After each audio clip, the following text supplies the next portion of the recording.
हाँ तो नमस्कार फ्रेंड्स। तो स्प्रिंग बोर्ड के ऑनलाइन क्लासेस के अंदर आप लोगों का एक बार फिर से हार्दिक स्वागत है। चलो तो अभी अपन लोग जो कल पढ़ रहे थे लास्ट क्लास में उसी से आगे वापस पढ़ना स्टार्ट करते हैं। तो अभी हम लोग पढ़ रहे थे सल्तनत काल। तो सल्तनत काल के अंदर हम लोगों ने देखा था कि मोहम्मद गौरी की मृत्यु के बाद में जो उसका गवर्नर यहाँ पे अपॉइंट किया हुआ था जिसका नाम था कुतुबुद्दीन ऐबक। तो कुतुबुद्दीन ऐबक ने अपने आप को स्वतंत्र शासक घोषित किया। और इसकी मैंने आपको बताई दी थी बात कि इस पूरे वंश के अंदर तीन महत्वपूर्ण शासक हुए हैं। पहला ऐबक, सेकंड नंबर इल्तुतमिश और थर्ड नंबर बलबन।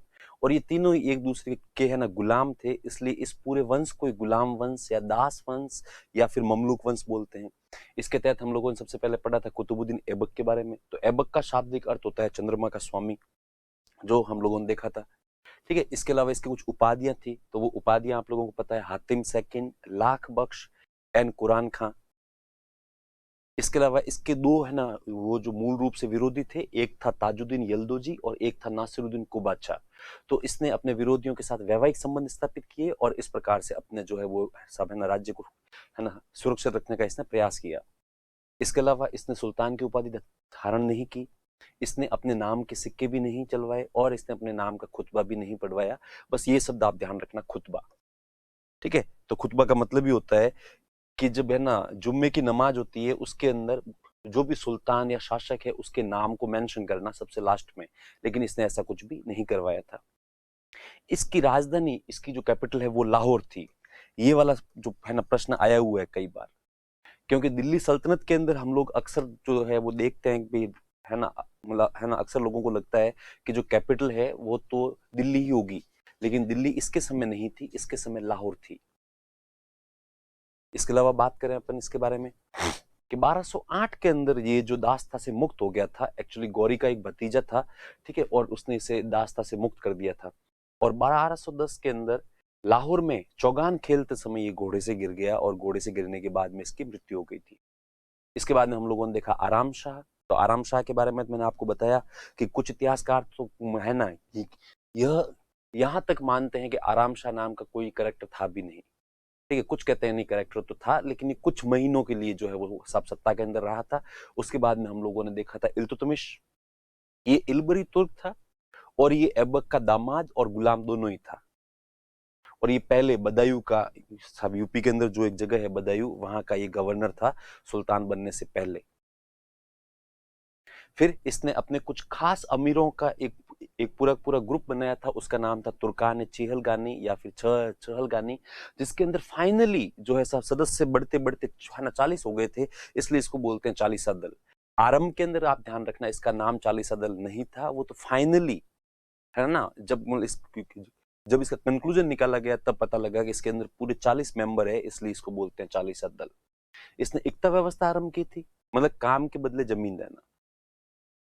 इसने अरबी पद्धति पर सिक्के चलाए थे दो, जो आपको याद ही होंगे। चांदी का एक तो टंका था और एक तांबे का जीतल था। तीसरे युद्ध के अंदर इसने यल्दुजी को पराजित किया और कालांतर के अंदर इसने सब यल्दुजी की हत्या करवा दी थी।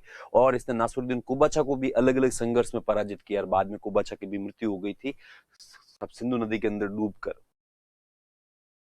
फिर 1221 का ये जो घटनाक्रम हम लोगों ने देखा था कि एक समस्या भागी भागी आ रही थी इल्तुतमिश की तरफ, और उस समस्या का नाम था जलालुद्दीन मंगबरनी। जलालुद्दीन मंगबरनी खीवा का शासक था और उसका पीछा कर रहा था चंगेज खान, खानों में खान चंगेज खान। इस बात पर जलालुद्दीन मंगबरनी ने इल्तुतमिश से सहायता मांगी, लेकिन इल्तुतमिश ने दूरदर्शिता दिखाई। उसको पता था कि मंगोलों से अभी सब है ना पंगा लेने की हमारी हैसियत नहीं है, इस कारण से इसने जलालुद्दीन मंगबरनी की सहायता नहीं की।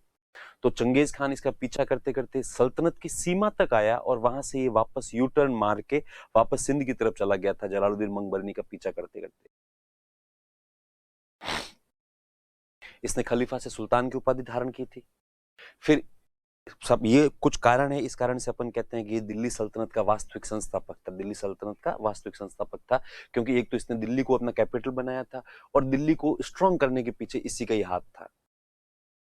फिर इसने अपने बेटे नासिरुद्दीन को अपना उत्तराधिकारी घोषित किया, लेकिन वो साहब लड़ते हुए मारा गया। और जब वो मर गया तो उसके बाद में इसको बहुत ज्यादा अफसोस हुआ, इसको लगा कि मेरे बेटे तो बहुत है पर सारे सारे नमूने हैं, इसलिए इसने अपनी बेटी रजिया को अपना उत्तराधिकारी घोषित किया। तो सब इस बात पे तो अपने लास्ट क्लास के अंदर भी बात हुई थी कि इस पॉइंट ऑफ व्यू से देखा जाए तो इल्तुतमिश उस जमाने के अंदर वास्तव में बहुत बड़ी मानसिकता वाला व्यक्ति था। वरना उस जमाने के अंदर अपनी बेटी को उत्तराधिकारी कौन सा घोषित करे, लेकिन इसने किया। और इसी ग्वालियर अभियान के समय इसने जो है वो रजिया के नाम की मार्केटिंग करने के पर्पज से उसके नाम के सिक्के भी चलाए, और उसी दौरान इसने एक है ना बलबन नामक एक गुलाम को भी खरीदा था, और 1236 के अंदर इसकी मृत्यु हो गई थी। ठीक है, तो अब आप ध्यान रखना, अब तक की जो कहानी है उसके पीछे कॉन्सेप्ट कि इल्तुतमिश ने मरने से पहले अपनी बेटी रजिया को अपना उत्तराधिकारी घोषित किया, लेकिन उसको डर था, उसको डर ये था कि वो एक है ना समाज वैसा था जिसके अंदर पुरुष मानसिकता बहुत बहुत ज्यादा थी। तो ऐसे के अंदर इल्तुतमिश को पक्का ही डर था कि उसके मरने के बाद में अमीर और उलेमा उसका साथ देंगे नहीं। ठीक है, इसलिए इसने मरने से पहले फिर भी अंतिम प्रयास किया, अपने सभी अमीर और उलेमा को बुलाया। और सब देखो, अब ये बार बार शब्द आएंगे दो, इसके लिए आप लोगों को मैंने एक बार तो पहले है ना बता ही दिया है, एक बार और आप देख लो।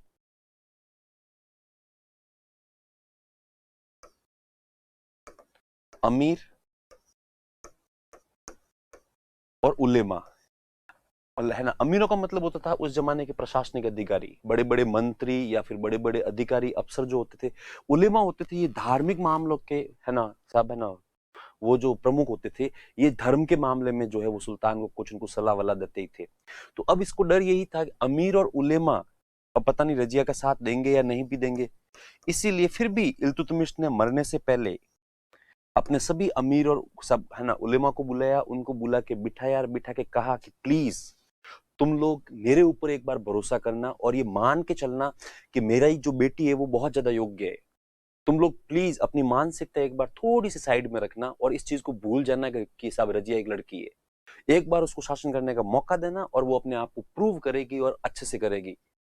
तब वो अमीरों ने सब है ना जितने भी उलेमा थे उन्होंने कहा उससे इल्तुतमिश से, बिल्कुल सर आप चिंता मत करो, आप तो मरो, हम सब कुछ देख लेंगे, बिल्कुल है ना रजिया बेटी का साथ देंगे। अब उसके बाद में इल्तुतमिश की मृत्यु हो गई। इल्तुतमिश की मृत्यु हो गई तो अब सब जो अमीर और उलेमा थे उनके अंदर मतभेद हो गए, है ना। मतभेद का मतलब अब वो आपस में सब लोग सब है ना सोचे कि क्या वाकई में अब जो है रजिया मतलब कालदेरी छोरी अब वो शासन करेगी, वो मतलब हम लोगों को ऑर्डर देगी। इस बात से सब ये बात जो वो सब उलेमाओं को अच्छी लगी नहीं, लेकिन फिर भी किसी ने कहा कि अब देखो साहब इल्तुतमिश की अंतिम इच्छा थी, अपन लोगों ने उससे प्रॉमिस किया, इसलिए एक बार बनाना तो पड़ेगा उसको। तो वो लोग ऐसा कुछ सोच ही रहे थे।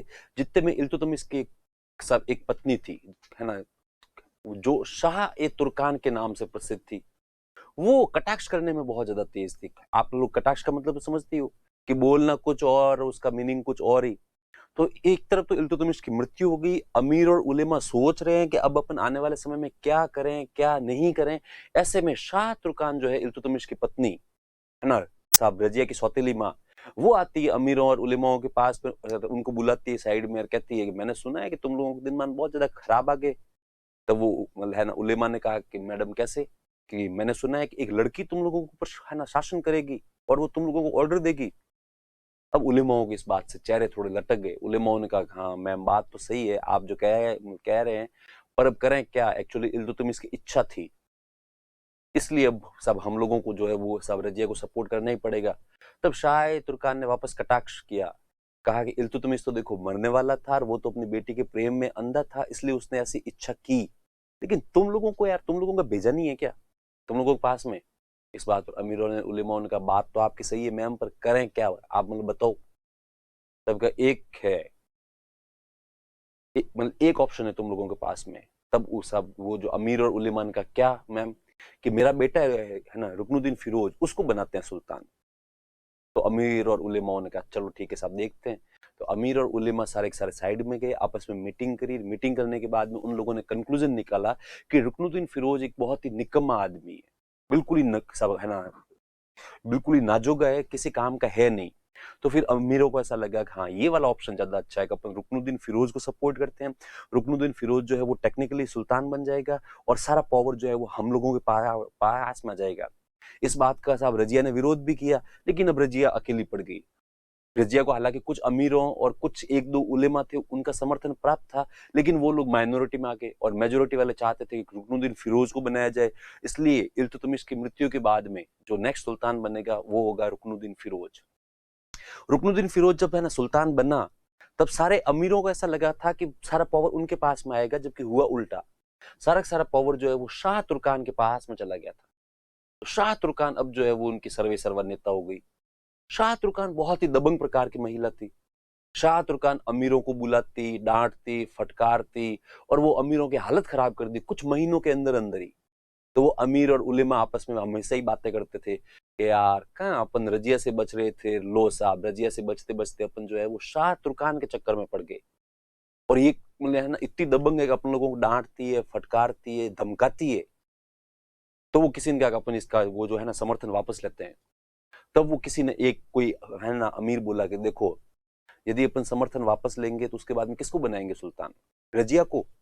तो वो किसी ने कहा हाँ यार इससे तो बढ़िया ही है। कि नहीं है बढ़िया। दिल्ली की जनता की नजर में आज भी हमारा सुल्तान जो है ना वो है ना रुकनुद्दीन फिरोज है। अब भले अंदर भले अपने को मैम जो है वो डराती है, धमकाती है, कुछ भी करती है, लेकिन कम से कम सब है ना जनता के सामने तो मैसेज यही है ना कि सब इनका सुल्तान जो है वो फिरोज है। तब वो बाकी वालों ने कहा हाँ ये तो बात सही है। तो फिर उन्होंने कहा अब देखो मैं भले यहाँ पर कितनी लाइन में पर भोगना में पड़े, मतलब अपने को कितनी मार पड़ती है, सहन करो, कम से कम जनता की नजर में तो रुकनुद्दीन फिरोज ही है। इधर रजिया जो है वो इतनी आसानी से गिव अप करने वाली लड़की नहीं थी। रजिया ने पहले तो अमीरों को और उलेमाओं से सब है ना संपर्क किया, कहा प्लीज आप मेरा सपोर्ट करो, लेकिन उन्होंने सबने है ना साफ साफ मना कर दिया। उसके बाद में सेनापतियों से संपर्क किया, लेकिन वहां से भी कुछ ज्यादा इसको कांटेक्ट हुआ नहीं। अब फाइनली उसके दिमाग में आया कि अपन करें तो करे क्या। तो फिर रजिया ने एक दिन जो है वो एक है ना तुरुप का इक्का फेंका। रजिया लाल रंग के कपड़े पहनकर जुम्मे की नमाज में गई। जुम्मे की नमाज का मतलब होता है शुक्रवार की नमाज, जिसको हम लोग सामान्यतः जो है वो गैदरिंग डे डे बोलते हैं, भाई सब लोग एक साथ में इकट्ठा होकर नमाज पढ़ो। तो वहां पे जाती है रजिया, और वहां पे रजिया जो है शानदार एक भाषण लिख के लेके गई अपने साथ में, और भाषण को 5-6 बार पूरी रट के पूरी प्रैक्टिस करके लेके गई। उसके बाद में उसने जुम्मे की नमाज के अंदर हिस्सा लिया। अब आप ध्यान रखना, लाल लाल रंग के कपड़े पहन के गई थी। लाल रंग के कपड़े उस जमाने के अंदर न्याय के प्रतीक होते थे। मतलब आप किसी के सामने लाल रंग के कपड़े पहन के जा रहे हो, मतलब आप उससे जो है वो जस्टिस डिमांड कर रहे हो। तो जैसे ही सब जुम्मे की नमाज खत्म हुई, तो एकदम से रजिया जो है वो पास में किसी चबूतरे पे चढ़ गई। रजिया ने कहा रुको, मुझे आप लोगों से एक बात करनी है। तो सारी सारी पब्लिक सब वहीं पे जो है ना रुक गई। अब उसमें से किसी ने कहा हाँ आप बताओ कौन। तब उसने सबसे पहले अपना इंट्रो दिया कि मेरा नाम रजिया है और मैं इल्तुतमिश की बेटी हूँ, और चूंकि आप लोगों को पता है कि इल्तुतमिश ने मरने से पहले इच्छा जाहिर की थी मुझे जो है वो सुल्तान बनाया जाए, लेकिन अब ये ऐसी ऐसी बात है। और उसके बाद में रजिया जो वो पूरा भाषण लेके गई थी उसको पूरे को पढ़ती है ना ये जो यहाँ पे पढ़ने का तात्पर्य मतलब बोलती है। तो वो जनता हक्की बक्की हो जाती है उसके भाषण को सुन के। लेकिन फाइनली उसमें से एक कोई बेचारा गरीब आदमी हाथ खड़ा करता है, कहता है मैम बात आपकी पूरी सही है, हम बिल्कुल आपके समर्थन में, पर करें क्या, हम तो खुद ही बेचारे गरीब आदमी है, हम आपकी हेल्प कैसे करें। तब सब एकदम से वापस रजिया ने कहा कि सबसे बड़ा गुंडा जो होता है ना वो होती है जनता, और आप लोग जनता, और आप लोग कोई मतलब गरीब नहीं हो, यदि आप लोग चाहो तो कुछ भी कर सकते हो। तब जनता ने एक दूसरे की तरफ देखा और कहा हम, जबकि हम तो बेचारे खुद ही न्याय के लिए इधर उधर भटकते रहते हैं, आप हमसे कह रहे हो न्याय करो। रजिया ने कहा बिल्कुल आप कर सकते हो, बस आप अपनी शक्तियों को पहचानो। तो उसके बाद में उसने वापस थोड़ा 5-10 एक लाइनें बोली जोरदार। तो सब जनता को जो जोश आ गया। जनता ने कहा बिल्कुल मैम हम आपके साथ है, आप तो बताओ करना क्या है। बस कुछ नहीं, आप लोग मेरा ना समर्थन करो।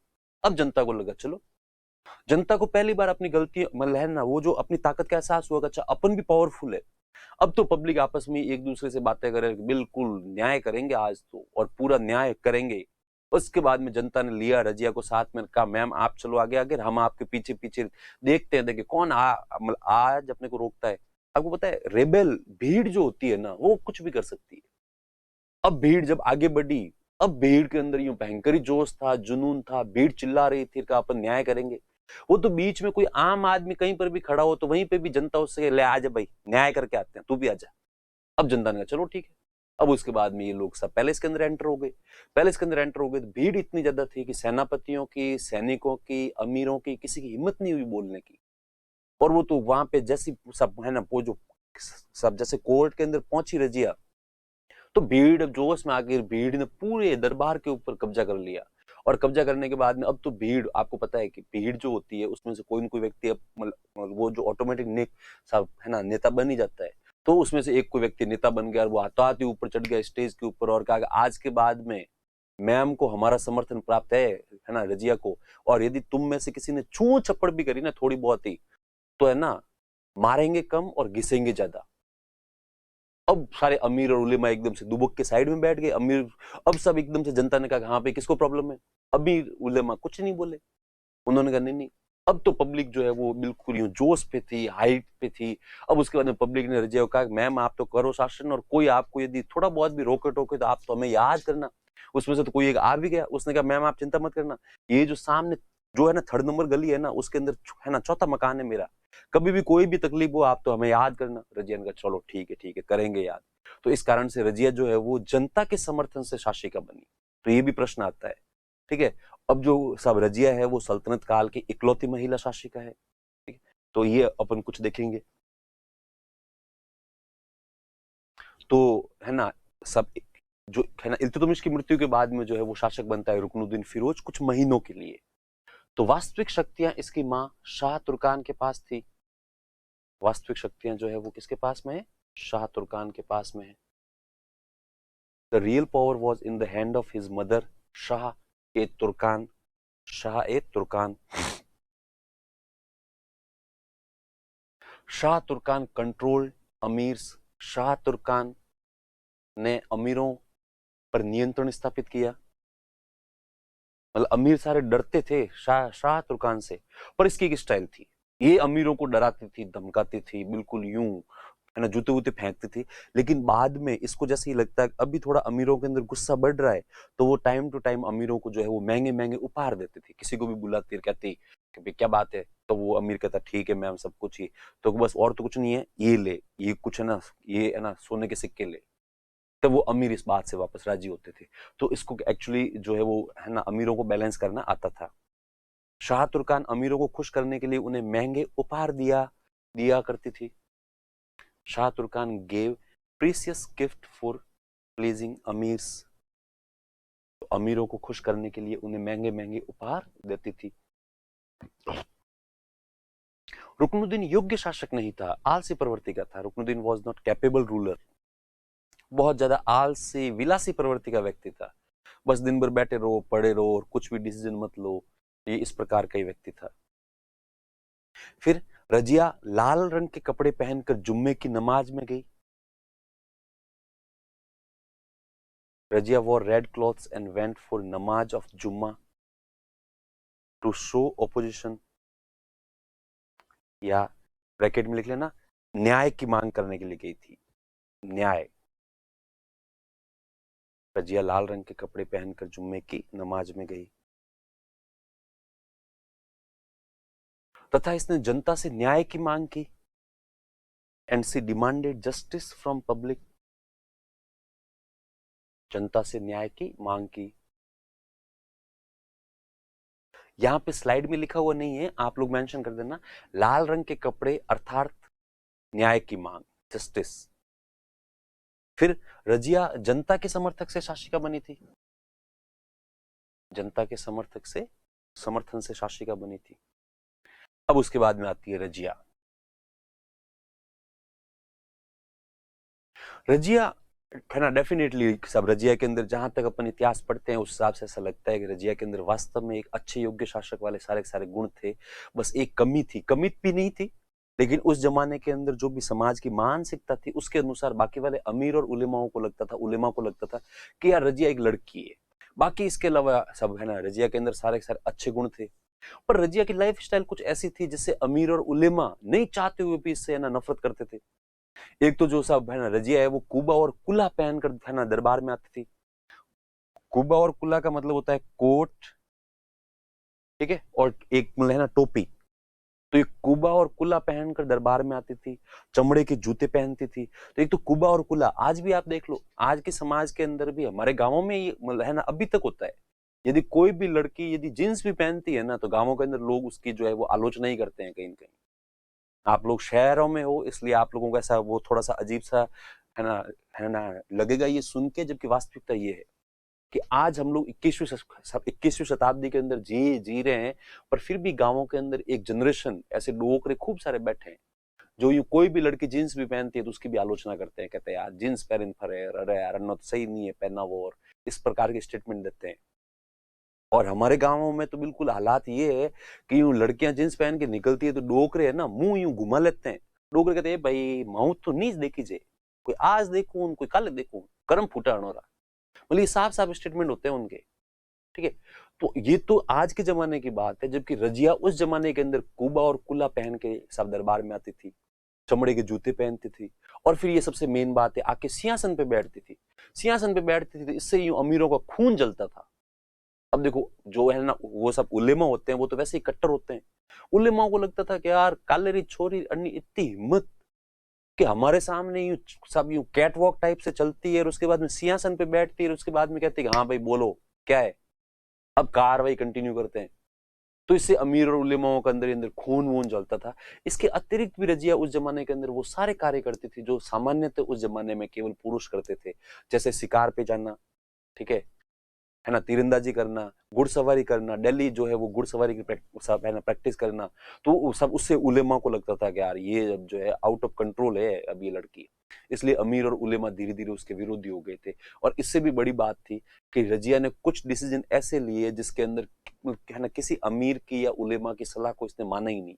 इससे भी अमीरों का जो है वो ईगो हर्ट हो गया। अमीरों को ऐसा लगता था कि यार कम से कम इल्तुतमिश भी था, वो भी हमसे पूछ के कोई न कोई कार्य करता था, जबकि ये जो रजिया है वो अपनी इच्छा से जिस व्यक्ति को जहां जहां पे अपॉइंट करना है वहां वहां पे कर रही है। तो ऐसे इसके कुछ कार्य थे, इस कारण से अमीर और उलेमा इससे सब नाराज हो गए, और सब नाराज होने के बाद में इन्होंने जो है वो है ना रजिया को हटाने का प्लान आरंभ कर दिया। अब इसमें हुआ क्या था, तो अपन देखते हैं। सबसे पहले 4 साल का इसका टेन्योर है, 1236 से लेकर 1240 तक।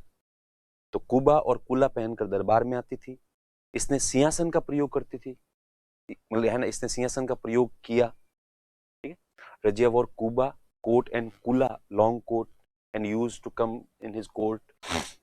कैप है ना ये ऊपर वाला। She used throne.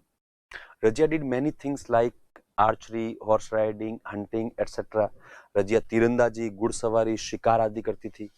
तो इससे भी लोगों को थोड़ा बुरा लगता था कि भाई एक लड़की होके आप जो वो जा रहे हो शिकार करने के लिए।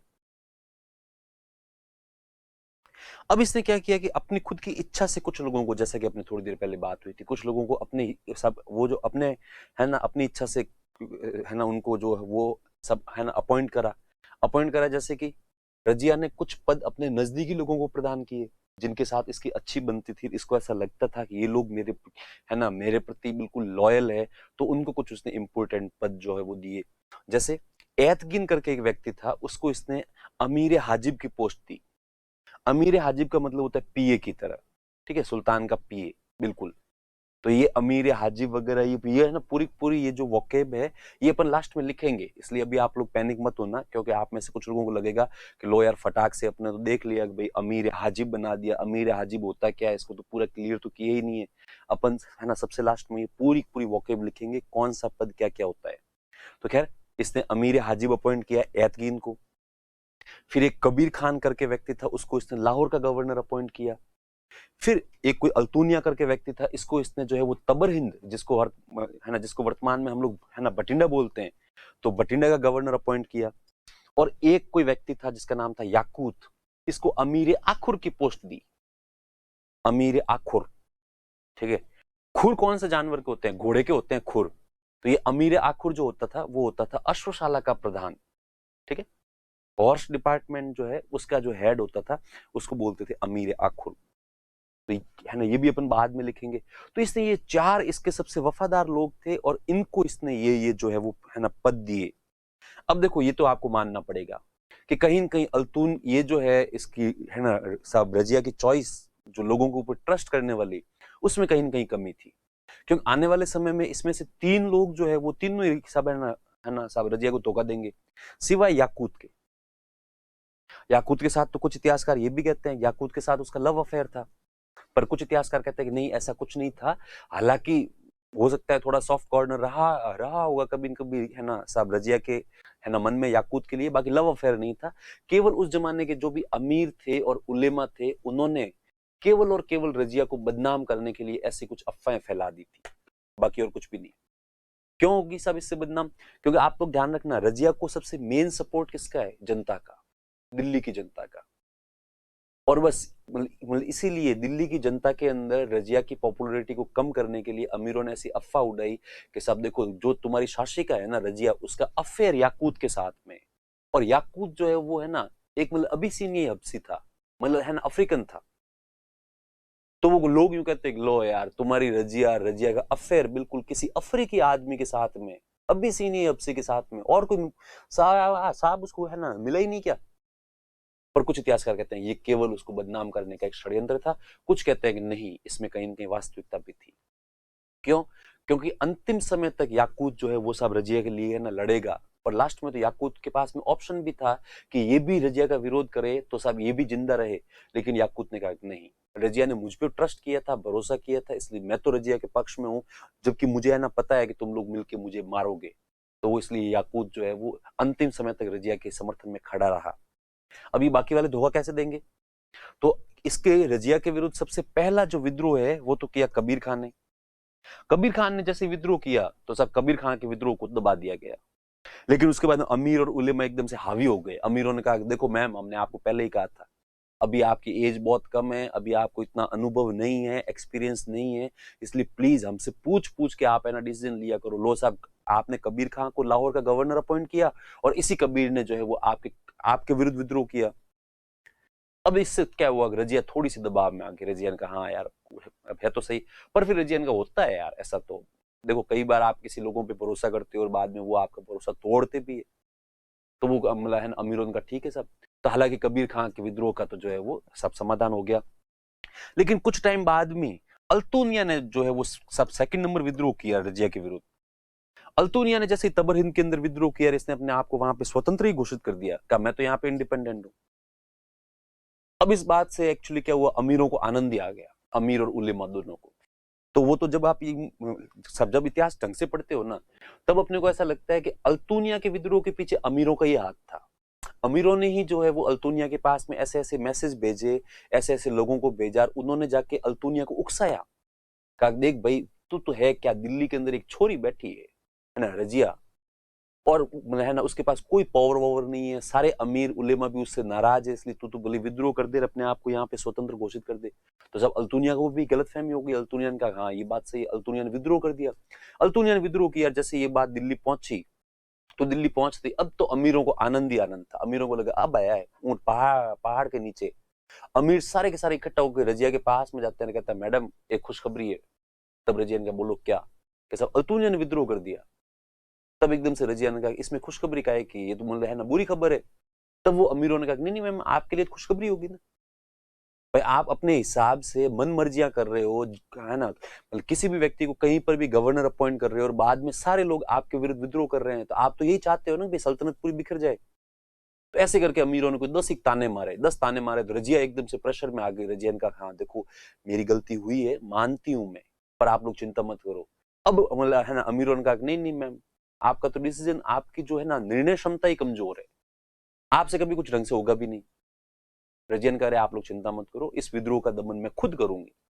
अब उसके बाद अमीरों ने सब है ना वापस रजिया को उकसाया, बिल्कुल आपने उसको वहां का गवर्नर अपॉइंट किया था, इस कारण से उसने विद्रोह किया, इसलिए इस विद्रोह का दमन आपको है ना करना ही पड़ेगा। तब रजिया एकदम से प्रेशर में आ गई। रजिया ने कहा चलो ठीक है, आप लोग चिंता छोड़ो, मैं खुद जाऊंगी और इस विद्रोह का दमन करूंगी। अब रजिया ये भूल गई थी, रजिया का सबसे मेन सपोर्ट जो है वो है दिल्ली की जनता। तो सब रजिया अल्तुनिया के विद्रोह का दमन करने के लिए दिल्ली छोड़ा इसने, और ये गई अल्तुनिया के विद्रोह का दमन करने के लिए। ये जैसे अल्तुनिया के सब है ना विद्रोह का दमन करने के लिए गई, तो पीछे से अमीरों ने, जो आनंद फानन के अंदर इसका एक भाई था जिसका नाम था बैराम शाह, तो है ना बैराम शाह को सुल्तान घोषित कर दिया पीछे से। रजिया को ये वाली खबर रास्ते में मिल भी गई, अच्छा सब पीछे अमीरों ने उलेमाओं ने ऐसी गड़बड़ कर दी है, पर रजिया अब कॉन्फिडेंट थी। रजिया को पता था कोई चिंता की बात नहीं है, अपन जाएंगे अल्तुनिया के विद्रोह का दमन करेंगे, उसके बाद में वापस आके वापस दिल्ली के ऊपर अधिकार कर लेंगे, चूंकि दिल्ली की जनता तो है ही अपने साथ में। तो इसी कॉन्फिडेंस के साथ में रजिया गई। पर अब एक्चुअली रजिया का जो टाइम पीरियड है वो खत्म होने वाला था, उसका जो लक है अब उसका साथ छोड़ेगा। रजिया ने जाके अल्तुनिया के ऊपर अटैक किया, लेकिन सब रजिया हार गई। रजिया हार गई, अल्तुनिया ने जो है सब रजिया को जो वो बंदी बना लिया और बंदी बना के जेल में डाल दिया, जेल में डाल दिया। लेकिन रजिया अभी भी गिव अप नहीं करेगी, रजिया अभी भी प्रयास करेगी कि अपन जैसे तैसे करके कोई न कोई फंडा लेके आए ताकि यार यहाँ से अपन निकले। तो उसके बाद में रजिया जो है वो उसको मतलब साहब किसी एक सैनिक को बुलाती है, कहती है मुझे एक बार अल्तुनिया से मिलना है, अल्तुनिया से एक बार मुझे मिलो। तब सैनिक ने कहा ठीक है साहब। सैनिक गया, अल्तुनिया से कहा कि रजिया मैम जो है वो आपसे मिलना चाहती है। अल्तुनिया आया वापस। अल्तुनिया ने कहा हाँ जो है ना, क्या बात है मैम बताओ। तब रजिया अभी भी कम नहीं है, अब एकदम से रजिया ने कहा कि अल्तुनिया मुझे तेरी सोच के ऊपर है ना शर्म आती है बहुत ज्यादा। रजिया ने तो वो अल्तुनिया ने कहा कैसे मैम, कि तेरी सोच है ना बहुत बहुत ज्यादा छोटी है। उसने कहा देखो मैम ऐसे ह्यूमर है ना, मतलब इनडायरेक्टली बातें मत करो, डायरेक्टली बताओ क्या। कि देख तेरी सोच बहुत ज्यादा छोटी है, तेरा दिमाग जो है ना वो पूरा किसी छोटे से एग्जाम के अंदर फंसा हुआ है, टैट में फंसा हुआ है। जबकि मैं चाहूं तो मैं तुझे है ना आईएएस या आरएस बना सकती हूँ। रजिया ने तो एकदम से अल्तुनिया का दिमाग चौंका, इसने तुम लिया ना कैसे मैम थोड़ा क्लियर करो। कि देख दिल्ली की शासिका मैं हूँ, तू मुझे अभी जेल मतलब यहाँ से निकाल जेल से, और अपन दोनों आपस में शादी करते हैं, शादी करने के बाद में दिल्ली के ऊपर अटैक करेंगे, दिल्ली को जीतेंगे तो दिल्ली के ऊपर अधिकार हो जाएगा मेरा। अब चूंकि अपन लोग हस्बैंड वाइफ होंगे तो जो मेरा है वो तेरा है, और जो तेरा है वो है वो है ना मेरा है। आई बात समझ में। अल्तुनियन के बिल्कुल मैम अब आई बात समझ में, मैं अभी तक केवल तबरहिंद तबरहिंद कर रहा था, जबकि दिल्ली के बारे में मैंने कभी सोचा ही नहीं, जबकि दिल्ली बिल्कुल मतलब है ना सामने रखा हुआ है। रजियन का यही तो इस बात पर अल्तुनियन हाथों हाथ अपने सब ताली बजाई सैनिकों का मैडम को बाहर इज्जत निकालो बाहर जेल से। तो मैम को निकाला गया वापस सब रजिया को बाहर। उसके बाद में रजिया और अल्तुनिया दोनों ने करी शादी, और शादी करने के बाद में दोनों ने वापस संयुक्त रूप से दिल्ली के ऊपर अटैक किया। दिल्ली के ऊपर अटैक किया तो वो दोनों ही हार गए, दोनों ही हारे तो वहां से वापस भागे। भागे तब बेचारा अल्तुनिया बीच में रोया, अरे रजिया तेरे इस आरएस के आईएएस के सपने के चक्कर में मेरा टैट भी गया, वरना कम से कम मेरे पास तबरहिंद तो था, अब तो तबरहिंद भी नहीं है। अब फिर रजिया ने कहा देख भाई अब जब आदमी के सपने बड़े होते हैं ना तब कभी कभार थोड़ी चोट भी गहरी लगती है, पर कुछ नहीं चिंता मत कर, अपन और कुछ करेंगे। तो ये भागते हैं, लेकिन हरियाणा के अंदर एक जगह है कैथल करके, उस कैथल नामक जगह पर कुछ डाकुओं ने जो है वो रजिया और अल्तुनिया की है ना सब रजिया की हत्या कर दी थी। ठीक है, तो सब इस प्रकार से रजिया का जो है चैप्टर वो क्लोज हो गया था। तो आप लोग देख लेना कि रजिया ने कुछ पद अपने नजदीकी लोगों को प्रदान किए। इसके अंदर कौन कौन से थे, लाहौर का गवर्नर अपॉइंट किया कबीर खान को, तबरहिंद का गवर्नर अपॉइंट किया अल्तुनिया को, अमीर हाजिब सब बनाया एतगिन को, और अमीर आखुर बनाया याकूत को। इसने इसके विरुद्ध सब है ना पहला विद्रोह किया, इसने सेकंड विद्रोह किया, और जब रजिया अल्तुनिया के विद्रोह का दमन करने के लिए गई तो ये एतकिन जो है ये भी बाकी वाले अमीरों से मिल गया, और इसने भी कहा चलो ठीक है अपन रजिया का चैप्टर ही क्लोज करते हैं। और याकूत अंतिम समय तक उसके साथ में रहा, लेकिन फाइनली इसको भी जो है ना मार दिया गया।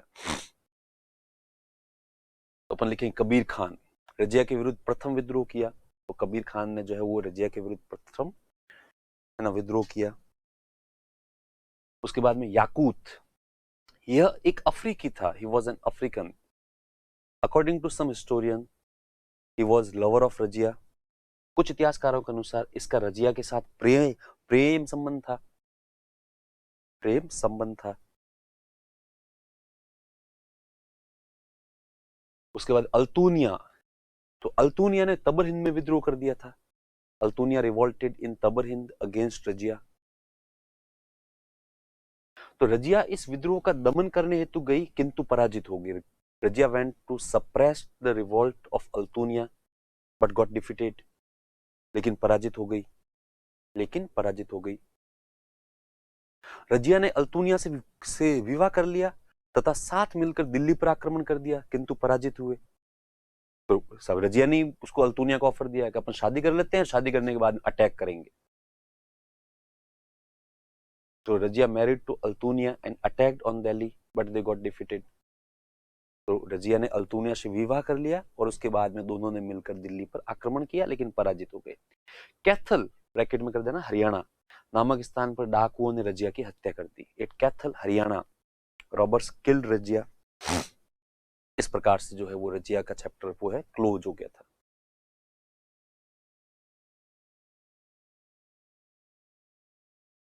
रजिया की असफलता के कारण, ये वाला प्रश्न जो है वो यूपीएससी का फेवरेट प्रश्न है, ये है ना कई बार आया हुआ है कि रजिया की असफलता का कारण।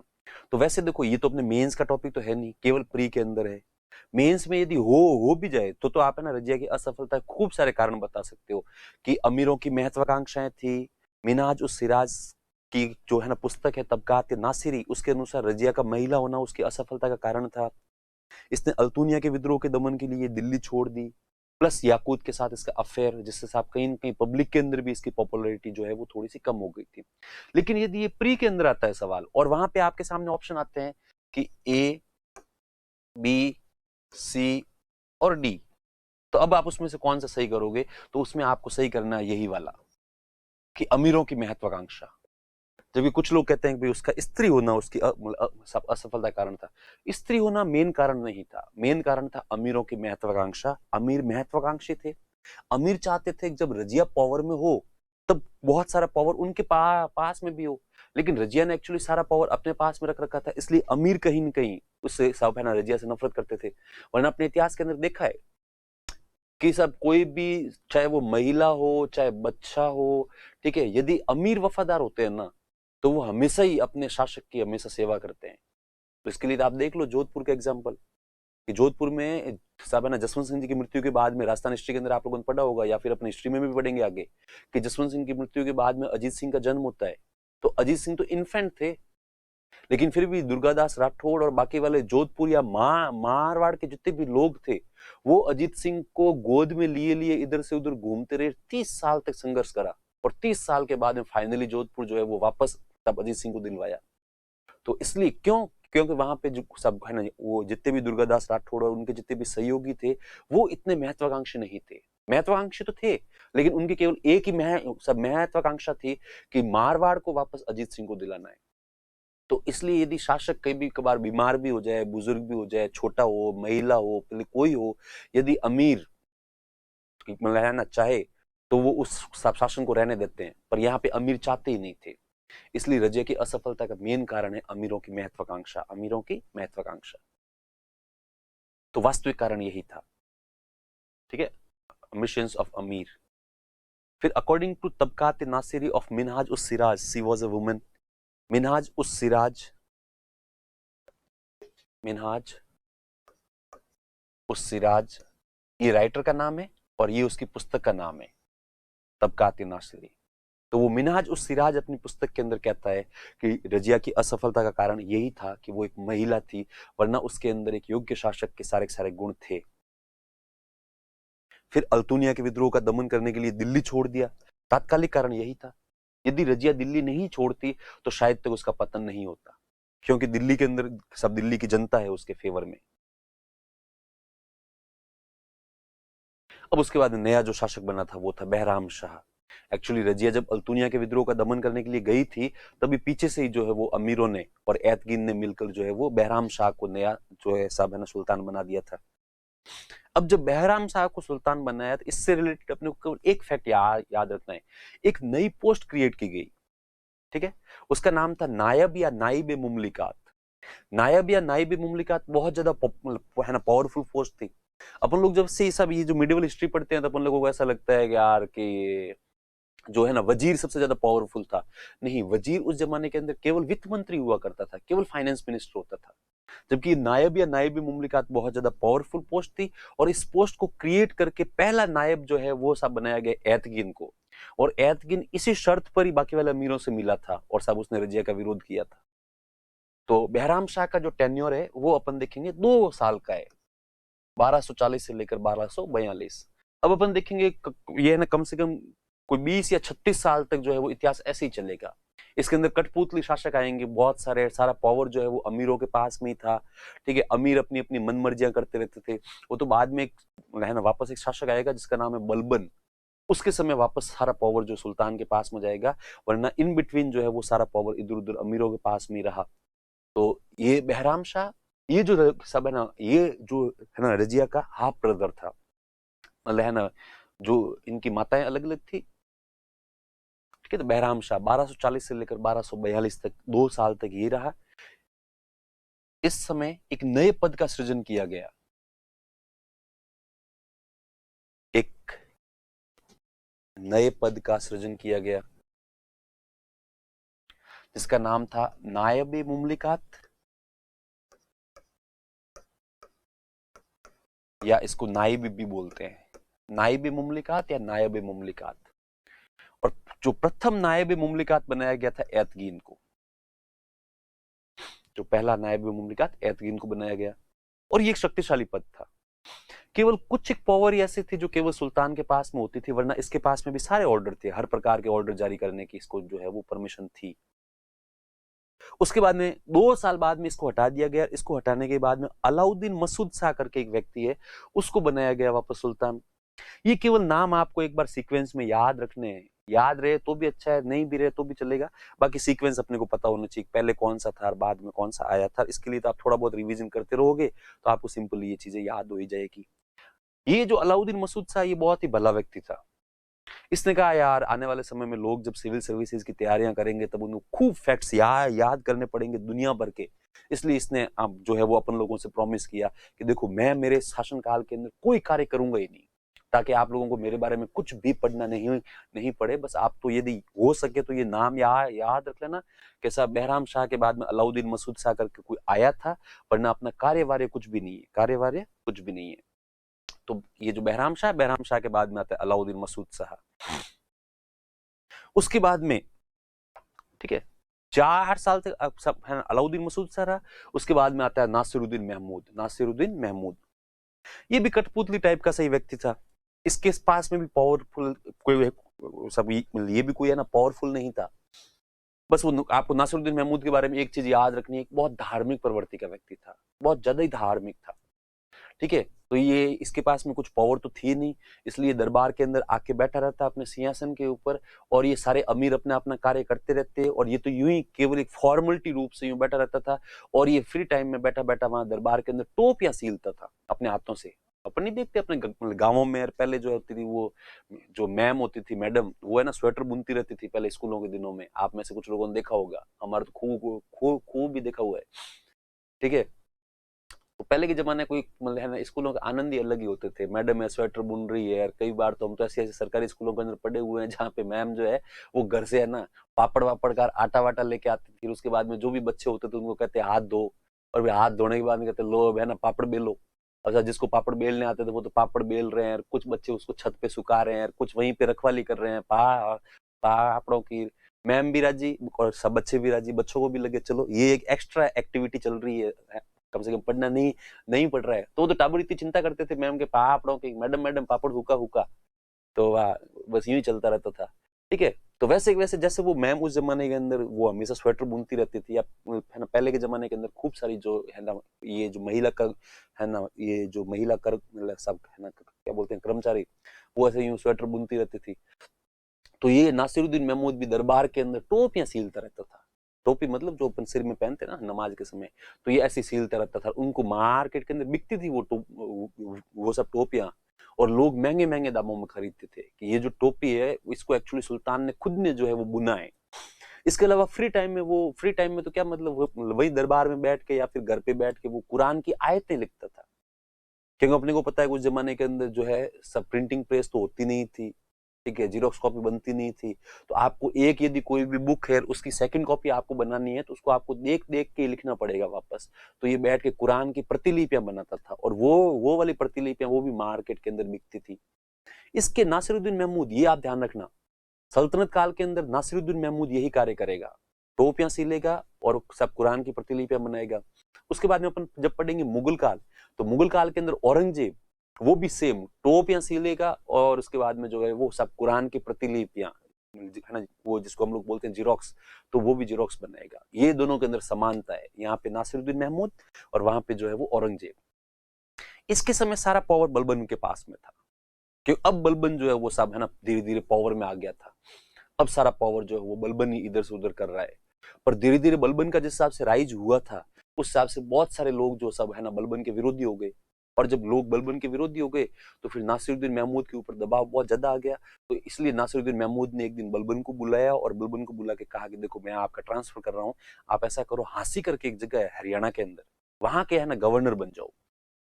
तो है ना बलबन भी बहुत समझदार था, बलबन को समझ में आ गया था कि अभी जो है अपना थोड़ा पलड़ा कमजोर है और अपने जितने भी विरोधी है उनका सबका पलड़ा थोड़ा भारी है।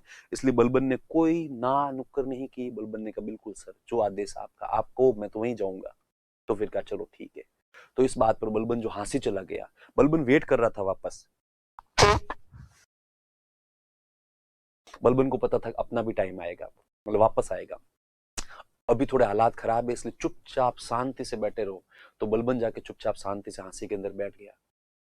लेकिन बलबन को पता था कुछ न कुछ वापस होगा दिल्ली के अंदर, और दिल्ली में हुआ। बलबन का जैसे ही ट्रांसफर हुआ उसके बाद में बाकी वाले जितने भी अमीर थे वो बात बात पर आपस में लड़ने झगड़ने लग गए। किसी ने कहा मेरे को तो वित्त मंत्रालय दो, किसी ने कहा मेरे को ये वाला डिपार्टमेंट दो, किसी ने कहा ऐसा करो वैसा करो। इस बात पर अमीरों के अंदर मतभेद हो गए, तो वो लोग आपस में लड़ने झगड़ने लग गए। तो उसके अंदर एक भारतीय मुसलमान था राय राहन नाम से, उसका पावर ज्यादा था, और है ना, और सब बलबन को भी पता था कि अपना मेन विरोधी वो यही है। तो जैसे ही अमीरों में आपस में लड़ाई झगड़े आरंभ हुए तो बलबन ने इस जो मौके का फायदा उठाया और बलबन ने राय राहन की हत्या करवा दी।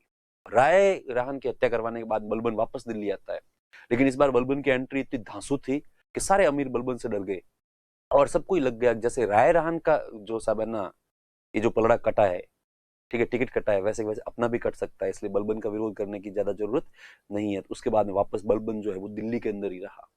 ये जो नासिरुद्दीन महमूद था इसका शासनकाल चला 20 साल तक, ठीक है। 20 साल बाद में इसकी मृत्यु हो गई। इसकी मृत्यु होने के बाद में फिर नया सुल्तान जो बनेगा वो है ना, बनेगा बलबन खुद। तो अपन देखते हैं नासिरुद्दीन महमूद तो बलबन की सहायता से सुल्तान बना, बलबन की सहायता से सुल्तान बना। ये बलबन का दामाद था। बलबन ने एक्चुअली अपनी बेटी की शादी से ना करवा रखी थी। ये बलबन का दामाद था। फिर इसने बलबन को नायब या नाइब मुमलिकात अपॉइंट किया। He became king with the help of Balban. He was son-in-law of Balban. And Balban was his नायब मुमलिकात। तो बलबन इसका नायब मुमलिकात था। बलबन इसका नायब मुमलिकात था। फिर इसने बीच में इन बिटवीन जो ध्यान रखें आप, इसने बलबन को हाँसी हरियाणा का गवर्नर नियुक्त किया। He appointed Balban as governor of हाँसी हरियाणा। फिर अपने जैसे की बात हुई, यह धार्मिक प्रवृत्ति का व्यक्ति था। यह रिलीजियस नेचर, यह अत्यंत ही धार्मिक प्रवृत्ति का व्यक्ति था। रात दिन जो है वो धर्म के बारे में ही बातें करता रहता था। अत्यंत ही धार्मिक प्रवृत्ति का व्यक्ति था। अपनी जीविका हेतु टोपियां बनाता था तथा कुरान की प्रतिलिपियां लिखता था। अपनी जीविका हेतु टोपियां बनाता था। He used to make caps for his income या livelihood and he used to write copies of Quran। यह कुरान की प्रतिलिपियां लिखता था। तो बैठ के जो है वो कुरान की प्रतिलिपियां लिखता था। इस प्रकार से इसकी आजीविका जो है वो चलती थी।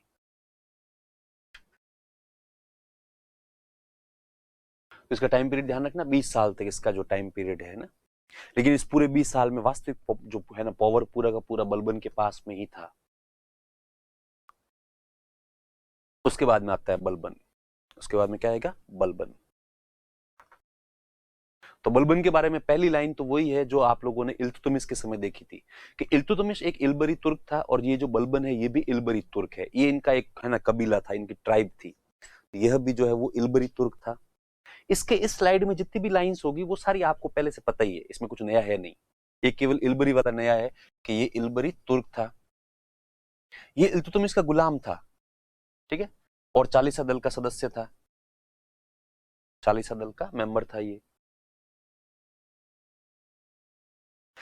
अब ये जो अलग अलग अब सब अपने को देखा कि ग्वालियर अभियान के समय इसको खरीदा गया था। जब इल्तुतमिश ग्वालियर अभियान पर गया था तो उसी दौरान इसको स्लेव मार्केट से खरीद कर इसको लेके आए। तो वो तो कहते हैं इसके बारे में, तो इसको जो खरीदा था ना तब इल्तुतमिश खूब ही ऐसा था।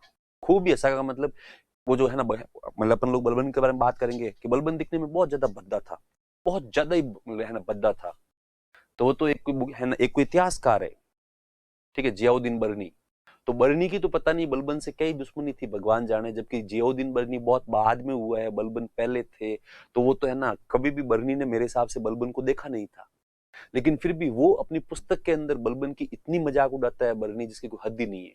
वो कहती है सल्तनत काल के अंदर आज तक जितने भी सुल्तान हुए हैं उनमें सबसे कुरूप जो था वो था बलबन। बहुत ज्यादा अड़ियल था, बहुत ज्यादा मतलब कुरूप था। कहते उसको देख के उसका पूरा शरीर ही अपने आप में एक अजूबा ही था। एक तो उसकी हाइट बहुत ज्यादा कम थी, ठीक है। उसका चेहरा कहते हैं बहुत ज्यादा छोटा था, ऐसा बर्नी कहता है कि चेहरा बहुत ज्यादा छोटा था।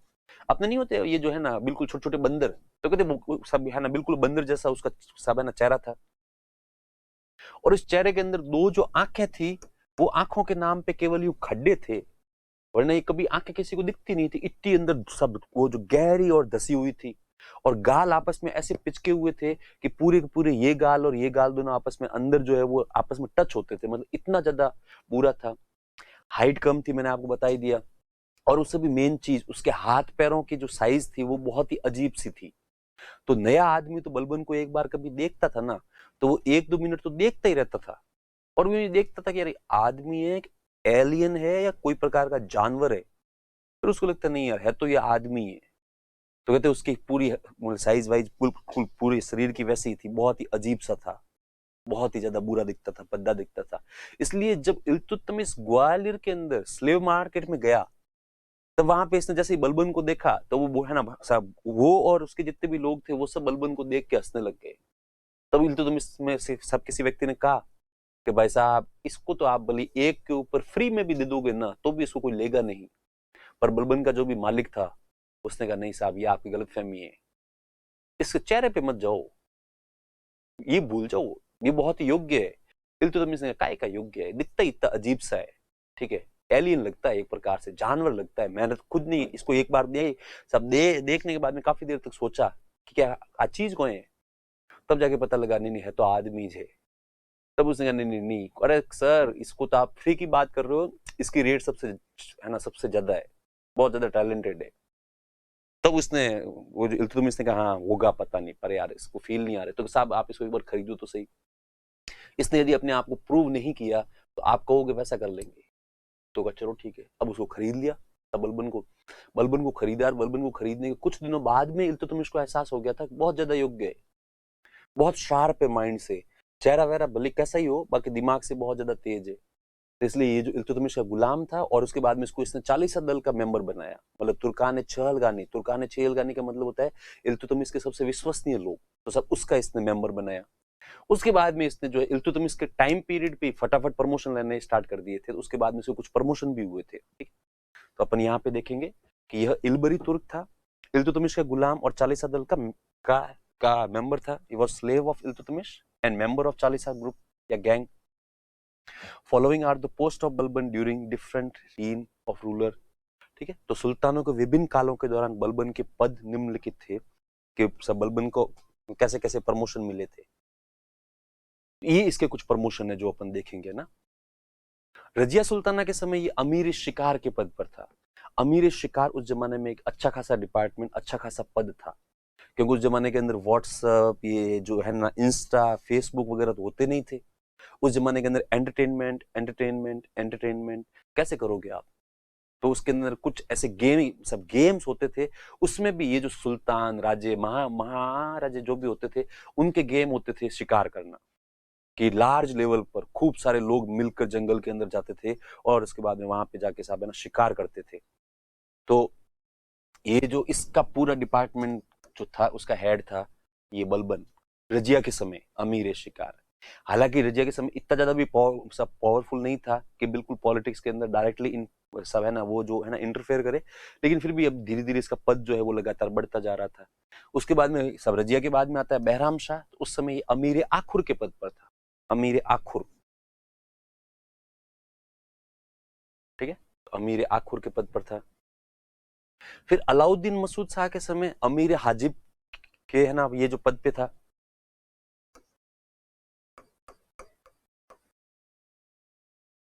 अमीर हाजिब जो मैंने आपको कहा पीए की तरह कार्य करता था। उसके बाद में नासिरुद्दीन के समय ये नायब बन गया था, नायब मुमलिकात, नायब या नाइब। तो ये बहुत ज्यादा शक्तिशाली पद था। तो इसके 4 ये जो है वो लगातार इसके प्रमोशन हुए। और जब ये नासिरुद्दीन महमूद की मृत्यु होती है तो उसके बाद में ये स्वयं जो है वो डायरेक्ट सुल्तान ही बन जाता है, ठीक है। तो ये इसके पद थे, वो एक बार आप देख लेना, याद कर लेना थोड़े बहुत। और बाकी आज के लिए इतना बहुत है, आगे अपन बलबन को कंटिन्यू करेंगे जो नेक्स्ट क्लास के अंदर। थैंक यू, नमस्कार एंड टेक केयर।